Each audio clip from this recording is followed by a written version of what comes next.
Bonjour et bienvenue. Dans cette vidéo, on va se poser une question que tout le monde se pose et que je me suis posé moi-même, à savoir, faut-il investir dans sa résidence principale quand on veut faire de l'immobilier locatif?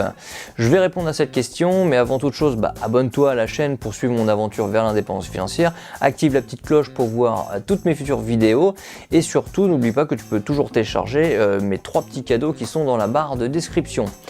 Alors donc cette question, faut-il investir dans sa résidence principale? C'est une question que je me suis posée moi-même. J'ai regardé des dizaines et des dizaines de vidéos sur YouTube sur le sujet parce qu'il y a des dizaines et des dizaines de vidéos sur le sujet. Déjà, il faut bien se poser, déjà il faut voir 2 cas concrets. Déjà, est-ce que tu es propriétaire de ta résidence principale ou est-ce que tu es déjà locataire? Parce que si tu es déjà propriétaire, il y a quelques questions à se poser. Déjà, ça fait combien de temps que tu es propriétaire? Parce que ça va pas être la même chose si ça fait 5 ans que tu viens d'acheter ta résidence principale et que tu viens tout juste de commencer à amortir le capital du bien, que tu as fini de payer tes frais de notaire, ou si ça fait 20 ans, si tu as mon âge par exemple, si tu as 40, 50 ans, que tu as déjà des enfants et tout, peut-être que ça fait déjà 20 ans que tu as commencé à payer ta résidence principale et que tu as fini de la payer. Donc là, effectivement, les questions sont plus les mêmes à ce niveau-là. Après, il faut se demander, si tu es propriétaire déjà, est-ce que tu es amené à déménager souvent? Est-ce que tu as déjà acheté plusieurs fois ta résidence principale ou c'est ta première et est-ce que tu comptes agrandir ta famille? Est-ce que tu es dans un petit appartement et que tu comptes former une famille, etc. Donc à voir si tu seras amené à déménager régulièrement. Après, donc si tu es posé et que tu n'es pas de nature nomade, ce qu'il faut connaître déjà c'est le prix que tu rembourses à la banque tous les mois et que tu le compares à un prix moyen d'un loyer en location. Parce que si tu payes, je sais pas moi, 1500 euros de crédit de ta résidence principale alors que pour le même bien dans le secteur tu peux, je sais pas moi, avoir une location à 700 euros, peut-être que ça vaut le coup de troquer sa résidence principale pour un appartement, une maison en location. Moi par exemple, c'est mon cas en fait, c'est que dans le secteur où je suis, pour un appartement d'une même surface, on peut avoir des loyers jusqu'à 900 euros. 900 euros pour 54 mètres carrés. Et pour ceux qui habitent un petit peu plus loin que Paris, oui, on vit dans un monde de fous. Oui. Bref, donc moi par exemple, si je devais louer un appartement, je louerais entre 600 et 900 euros pour la même superficie. Alors que mon crédit aujourd'hui, il est de 450 euros.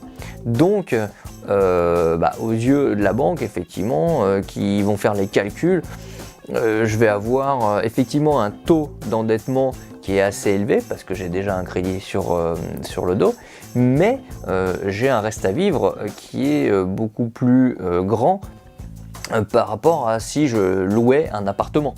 Ensuite, ce qu'il faut regarder aussi, c'est les banques qui vont vous suivre, parce qu'il ne va pas y avoir la même politique dans une banque à une autre.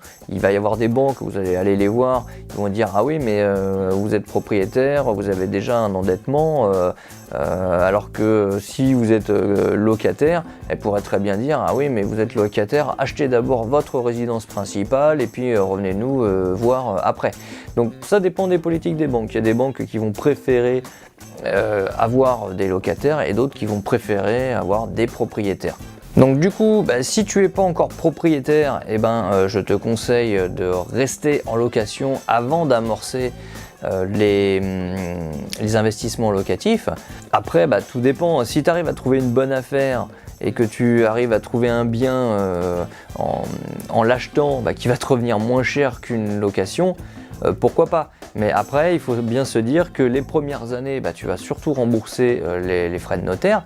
Et puis la question à se poser encore là, c'est savoir combien de temps tu vas rester dedans.